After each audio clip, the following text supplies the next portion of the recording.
que j'ai pas grand-chose dernièrement. Qu'est-ce que j'ai lu?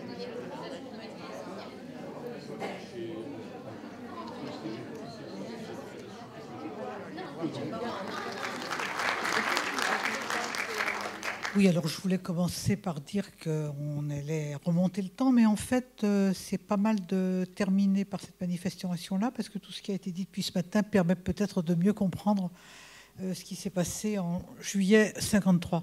Alors, la première fois que j'avais proposé d'intervenir sur cette manif, c'était lors d'un colloque à la mémoire de Charles-Roger Ageron. Et à l'époque, il y avait une collègue qui m'avait dit « Mais tu t'es trompé de date ». Puisque mon titre, c'était 14 juillet 53, et que nous savons tous que ce qui n'est pas la guerre commence en novembre 54. Alors j'avais dit mais non.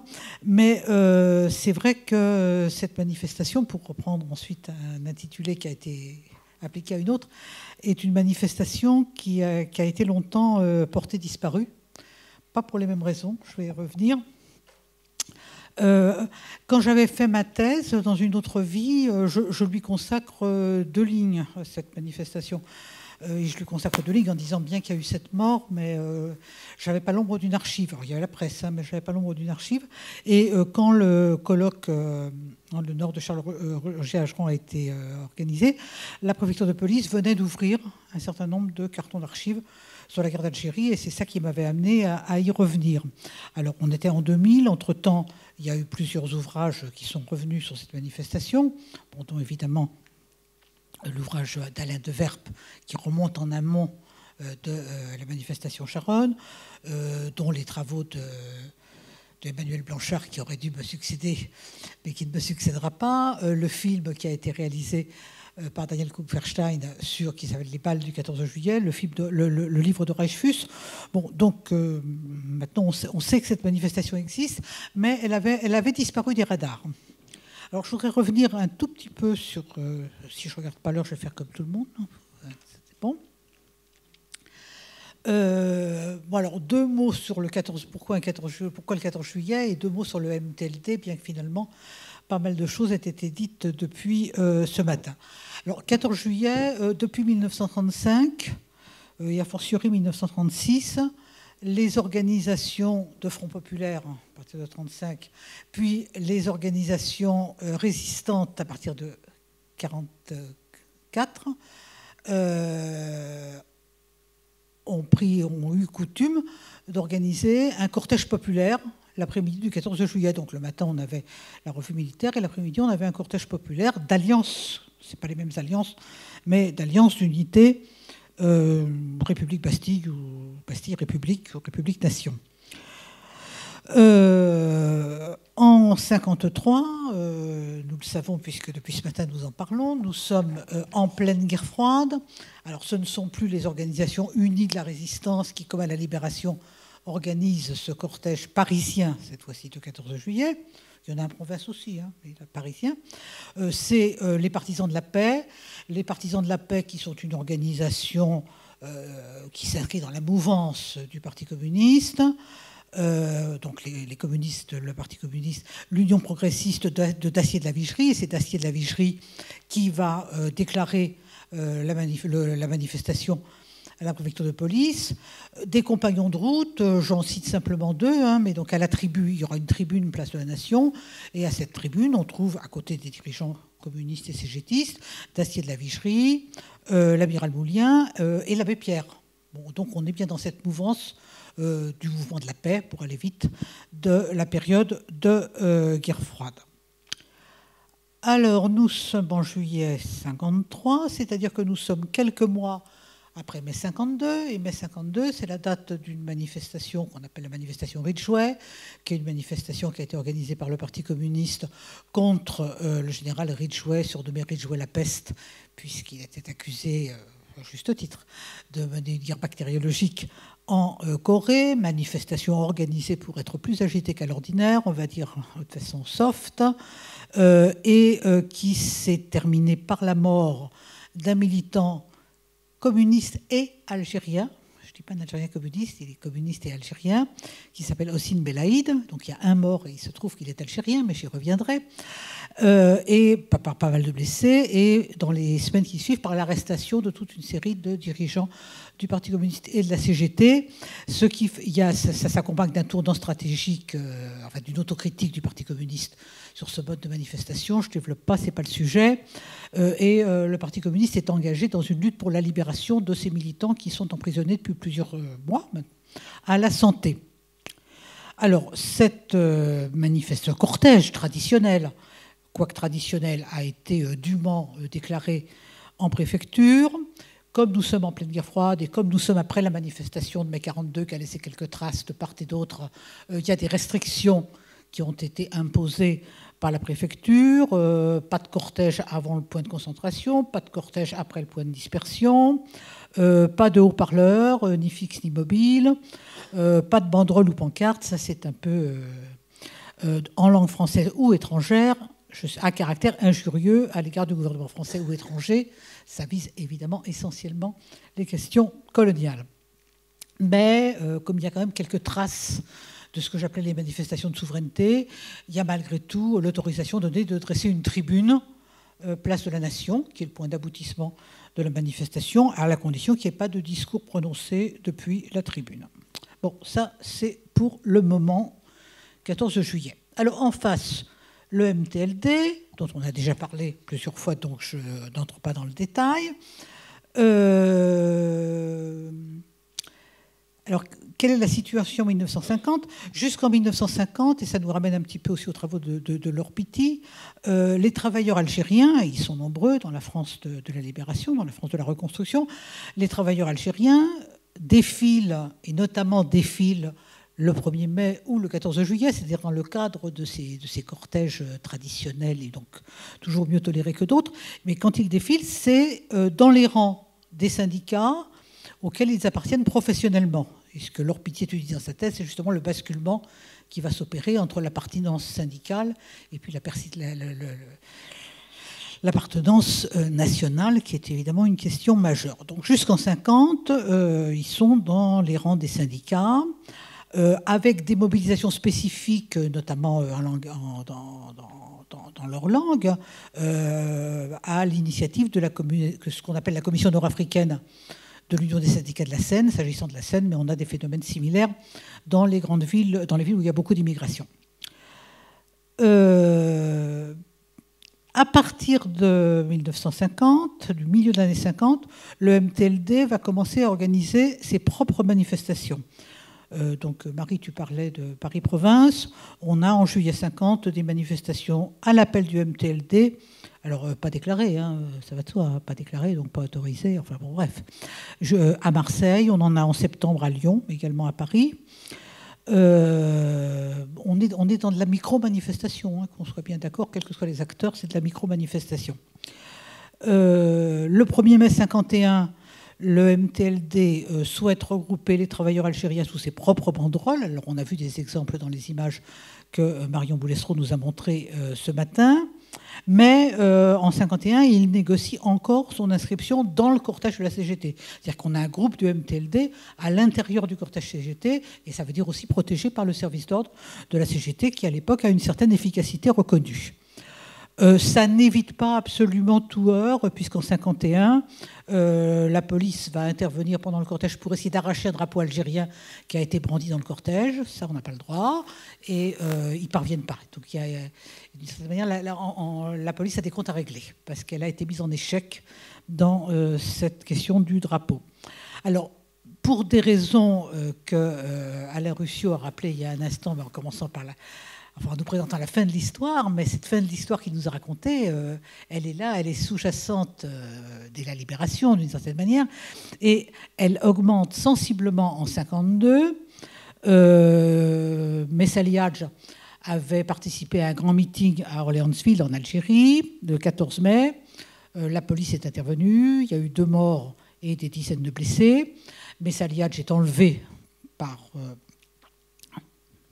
les forces de l'ordre françaises, et il est ramené en France et assigné à résidence en France. Et donc le MTLD organise en riposte des manifestations, et là c'est toujours micro, hein, mais toujours Paris, mais aussi dans les Ardennes, le Doubs, à Marseille, Longwy, Seine-Inférieure, Roubaix, Aumont, Valenciennes, Saint-Étienne. C'est l'Humanité, mais c'est aussi les archives de police. Hein, donc il y a une certaine inquiétude. On en a des traces avec 3 morts. Un mort à Montbéliard, un mort au Havre, un mort à Charleville.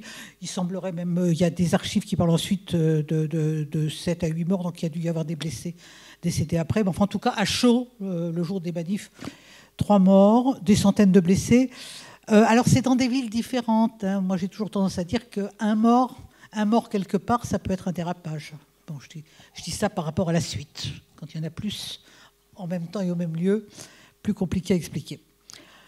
Alors, dans ce cadre-là, les tensions se font plus vives entre le MTLD et le Parti communiste et la CGT.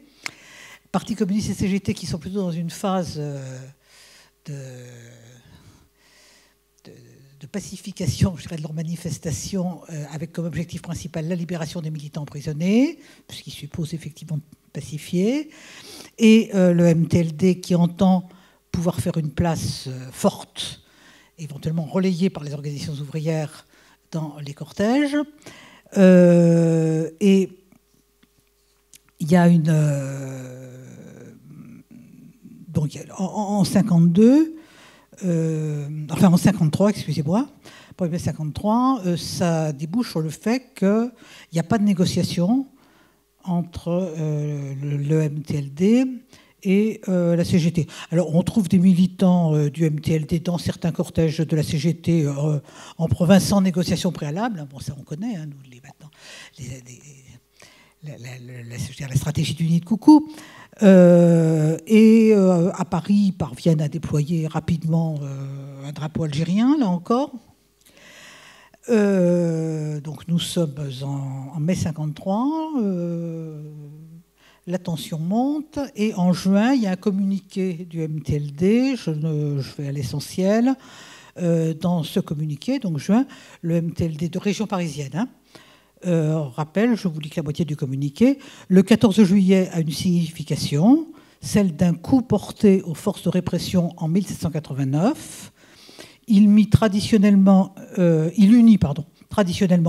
tous les démocrates attachés à leur liberté, et donc il appelle à s'associer, mais j'attire votre attention sur le fait que s'associer, c'est pas s'intégrer, s'associer à la manifestation démocratique pour faire respecter les libertés en Algérie, arracher le retour en Algérie des militants nord-africains, de Messaliadj, et faire libérer les militants emprisonnés.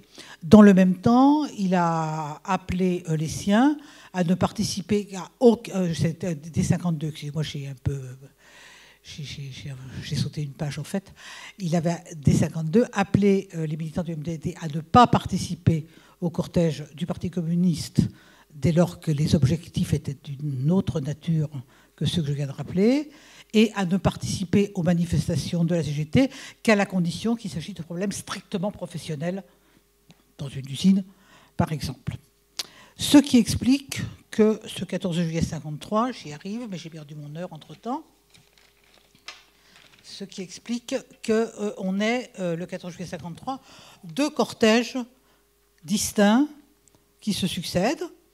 Le cortège qu'on pourrait qualifier de traditionnel, qui a été dûment déclaré, dans lequel on trouve quand même des officiers et des sous-officiers français en uniforme, ce qui aurait pu amener la police à intervenir, mais elle n'intervient pas contre ce cortège, alors que là, on est dans des choses pas tout à fait conformes à ce que les forces de l'ordre peuvent attendre d'un cortège.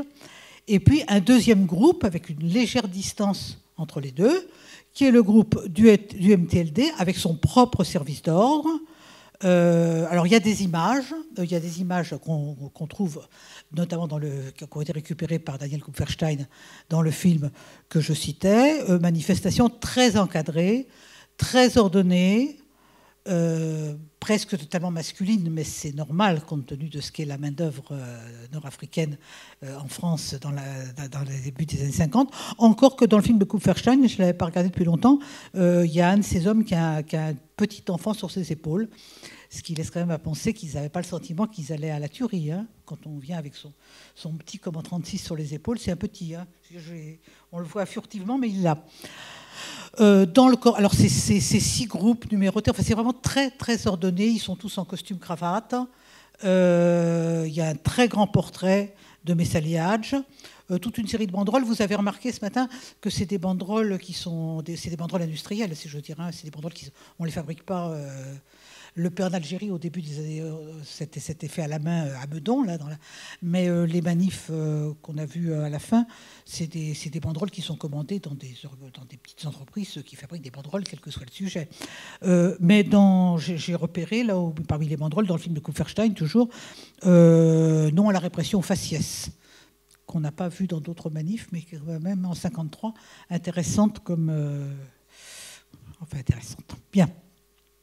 Alors, selon la police, plus de 6 000 participants dans le cortège traditionnel, 7 à 8 000 Algériens, mais seuls 4 500 qui attendent à la place de la Bastille, mais 4 500 qui défilent, il y en a qui sont restés à la Bastille. Le cortège traditionnel arrive à la Nation, devant la tribune, se disperse. Le cortège du MTLD arrive avec un très léger décalage, place de la Nation, donc il est à la limite autorisée. Hein. Il est 17h05. Et alors là, les archives m'ont sidéré. Parce que je savais bien que, c'est dans tous les journaux, il y a eu cette mort, 6 militants algériens et un militant du service d'ordre de la CGT qui se met entre les deux et qui crie halte au feu et il prend des coups. Alors, le carton d'archives qu'on m'a donné aux archives de police, c'est un carton dans lequel j'ai les communiqués avec la préfecture, je dirais de minute en minute pratiquement à partir de différents points. Il n'y a pas de trou, hein, c'est du travail sérieux. Donc c'est des dépêches téléphoniques, hein, ou télégraphiques qui partent au cabinet et au secrétariat du préfet et aux renseignements généraux. Et puis à partir de 16h40, on informe la sécurité présidentielle. Donc je les ai pratiquement pas de minute en minute, mais de 5 minutes en 5 minutes, de différents points. Il faut que j'attende 18h55 dans mes archives pour savoir qu'il y a un mort qui est mort à l'Hôtel-Dieu. Et puis entre 18h55 et 20h15 dans mes archives, je découvre qu'il y a 6 autres morts, donc ça en fait bien 7 en tout. Or, à 17h45, la place de la Nation est revenue au calme. Hein. Donc il va y avoir des affrontements extrêmement violents, place de la Nation, avec des coups de feu qui sont tirés très vite. Alors, d'après les témoignages, il semblerait que les militants algériens, qui ne sont pas des enfants de cœur non plus, hein, c'est pas le problème, arrivent en portant un drapeau algérien. Ils arrivent à l'entrée du cours de Vincennes, qui est la limite autorisée. Un policier veut arracher le drapeau. Il se met à pleuvoir. Il vient de se mettre à pleuvoir. Il glisse dans l'eau. Les policiers qui sont derrière ont le sentiment qu'on l'a abattu ou qu'il est mort, et à ce moment-là se mettent presque immédiatement à charger et à tirer. Il va y avoir 68 blessés par balle du côté des militants, et les 7 morts sont des morts par balle. Il y a 2 policiers qui sont gravement blessés, mais armes à destination. Je ne dis pas que c'est bien, mais ce n'est pas des armes. Donc il n'y a aucune balle qui a été tirée du côté algérien, et il y a eu des dizaines et des dizaines de balles qui ont été tirées par les forces de l'ordre. Et on apprend simplement à 18h55, c'est-à-dire qu'alors que la place de la Nation a été évacuée depuis plus d'1 heure, qu'il y a un premier mort à l'Hôtel-Dieu, et puis ensuite il y en a quelques autres. Bon, alors que les témoignages que Kupferstein a récupérés dans son film, qui sont certes des témoignages tardifs, mais enfin qui sont confortés par l'enquête du Secours populaire, par la presse de l'époque, sont redoutables. Hein. Il interviewe 2 policiers qu'il a retrouvés. Ils ne sont pas en très bon état, les 2 policiers qu'il retrouve parce que le temps a passé. Bon, il y en a un qui explique bien qu'ils tiraient tous à l'horizontale. Or, dans les écoles de police, normalement, quand il s'agit de disperser, on leur apprend que s'il est nécessaire de tirer, on tire à la verticale pour faire peur. Or, les tirs sont tous des tirs à l'horizontale et les blessures relèvent de tirs à l'horizontale. Le gouvernement... Alors, les rapports du commissaire divisionnaire qui suit les opérations, que j'ai donc dans mon dossier d'archives, plaide à chaud la légitime défense. Dans ses réponses aux 11 interventions qui vont être faites à l'Assemblée nationale le lendemain, il y en a à droite et il y en a à gauche, des interventions. Le ministre de l'Intérieur, Martin Delplat, plaide la légitime défense avec une... attendez que je retrouve ma citation parce qu'elle est belle. Bon, donc on parle de guerre civile, on parle... Oui, donc il y a selon le ministère de l'Intérieur, un des gardiens aurait dit « Si leurs yeux avaient été des mitraillettes, nous aurions été tués. » Évidemment, d'un côté, il y a quand même des balles réelles et de l'autre, c'est des balles métaphoriques. C'est le gouvernement qui porte plainte dès le lendemain pour complot contre la sûreté de l'État. Ça va traîner. Ils n'auditionneront aucun témoin du côté des Algériens et du côté des manifestants français, et notamment de la CGT qui était revenue pour essayer de porter secours. L'affaire traînera jusqu'en 1957. Ça sera classé en 1957. La veuve de Maurice Lureau, qui est le Français décédé, essaiera pendant des années de se faire rendre justice. C'est intéressant parce que c'est pareil, les documents sont cités dans le film de Kupferstein. À un moment donné, le fils lit une lettre on est déjà au début des années 70, hein, où on lui renvoie une 8e lettre pour lui expliquer qu'il n'y a rien à faire. Et on dit Monsieur Lureau participait à un attroupement dans lequel il n'était pas tenu d'être. Le mot attroupement est important parce que le mot attroupement est un mot qui préexistait au décret d'octobre 1935 qui régit la manifestation. Et alors, ça m'a intéressé parce qu'il y a quelques années, il y a pas mal d'années, j'avais été amené à intervenir dans le cadre de ce qui s'appelait à l'époque l'IESI, l'Institut des hautes études de la sécurité intérieure, qui est un organisme qui a changé de nom depuis, mais qui était mi-ministère de l'Intérieur, mi-CNRS. J'intervenais à la suite d'un collègue qui nous expliquait que plus ça allait, mieux ça allait, et qu'entre de la commune à aujourd'hui, il y avait de moins en moins de morts, ce qui est vrai. Si on part de la commune, c'est clair que la courbe descend. Et je lui disais qu'il se simplifiait un petit peu la vie dans sa démonstration, parce qu'il avait évacué octobre 61 et Charonne 62, ce qui évidemment rendait la courbe beaucoup plus lisse. Et un des hauts cadres de la police qui était là, parfaitement... c'est un haut cadre, mais parfaitement charmant, hein, me dit Madame Zantakovsky, ce que vous dites est absolument inconvenant, mais parfaitement charmant. Bon, Charonne, oui d'accord. Bon, Charonne, il s'est passé des trucs qui n'auraient pas dû se passer, donc il me concède Charonne. Mais octobre 61, ça n'est pas une manifestation, c'est une opération de guerre du FLN dans les rues de Paris. Et le terme d'attroupement, qu'on retrouve tardivement finalement dans un texte relatif à juillet 53, c'est la même chose. Une manifestation n'est une manifestation qu'à condition que l'ensemble des forces en présence considèrent que c'est une manifestation. Et donc ce qui est clair, c'est que cette manifestation, je termine sur 2 ou 3 points, cette manifestation du 14 juillet sur 3 points. 14 juillet 53, c'est bien la guerre avant la guerre. C'est la guerre avant la guerre et... quand même, le mort de 52 mes 3 morts de province et mes 7 moins 1, 6, j'ai quand même sur 11 morts dans des manifestations françaises entre 53 et 54, dans un pays où globalement les forces de l'ordre savent, elles ont du métier. Déjà, la France a été le premier pays qui s'est doté de forces de l'ordre destinées à maintenir l'ordre, distinctes de l'armée. La France a été à l'avant-garde de l'Europe entière dans ce domaine. Donc, elles ont du métier. Donc là, sur 11 morts, on en a quand même 10 qui sont algériens. Donc la répression au faciès, qu'évoquait une de mes banderoles, finalement, dit quelque chose. Premier élément.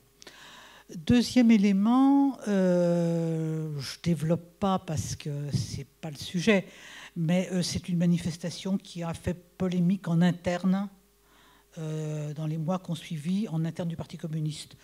Tu parlais de Servin Casanova, moi c'est Marty, on a chacun les nôtres. Marty qui a été exclu du Parti communiste et qui va accuser la direction du parti, on est exactement dans ta problématique, de ne pas avoir porté la tribune, les officiels ont quitté la tribune. Alors effectivement, quand ça commence à tirer, le serviteur de la CGT monte à la tribune et appelle les officiels à quitter la tribune. Et par ailleurs, le service de la CGT fait ce qu'il peut, enfin les derniers, ils font ce qu'ils peuvent, mais il y a un mort.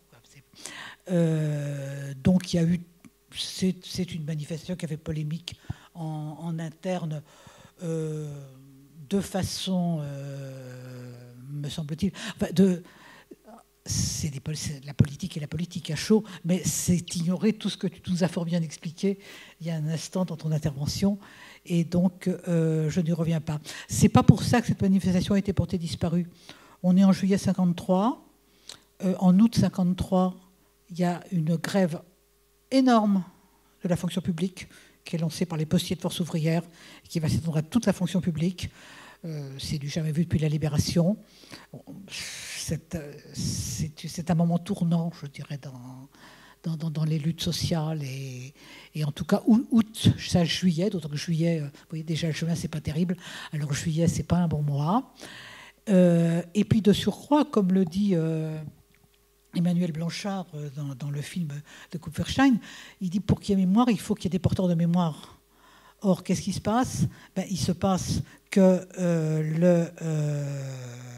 le MTLD scissionne l'année suivante et puis qu'on entre en guerre et que le MT, enfin, que les héritiers du LTMD ou les adversaires du MTLD au sein des Algériens entrent dans une autre histoire. Et donc, c'est une manifestation oubliée du point de vue de cette histoire-là. Et ça apparaît très bien parce que dans son film, Kupferstein a retrouvé... Enfin, il envoie un caméraman, je ne sais pas si c'est lui qui va ou peu importe. Il va en Algérie, il va dans tous les villages où ont été enterrés les 6 morts. Enfin, il y a 5 parce qu'il y en a un qu'on ne retrouve pas. Et on voit comment c'est des morts dont personne ne sait quoi faire. Il y en a un qui est enterré dans le cimetière des Moudjahidines, mais ça n'était pas la guerre, donc ils sont pas, ils sont reconnus par personne. Enfin, c'est des morts oubliés. C'est des morts oubliés. D'ailleurs, les familles remercient le caméraman de s'être déplacé pour rendre hommage parce que c'est bien la première fois que, etc. C'est très très émouvant à la fin du film. Et du point de vue du mouvement ouvrier. Je vous l'ai dit, on rentre dans une autre histoire qui est marquée par cette entrée dans les grèves, puis bientôt par l'entrée en guerre et par tout ce que tu nous as expliqué. Et donc, encore une fois, quand on prend la presse, c'est là.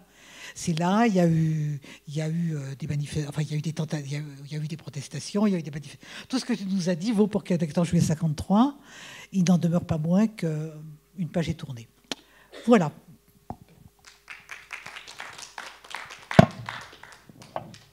Merci. Des questions ?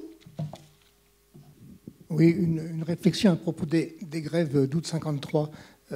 Moi, je reviens à j'allais dire ma guerre d'Indochine. Je pense que, enfin, j'ai constaté que dans les mots d'ordre de la CGT en particulier, dans la période à l'apogée de la guerre d'Indochine, le mot paix en Indochine ou négociation avec Ho Chi Minh, enfin ces mots d'ordre-là, sont, je reprends le mot de tout à l'heure, en quelque sorte une greffe un peu artificielle. Bon, c'est les revendications sociales, puis il y a toujours une ligne pour la paix en Indochine.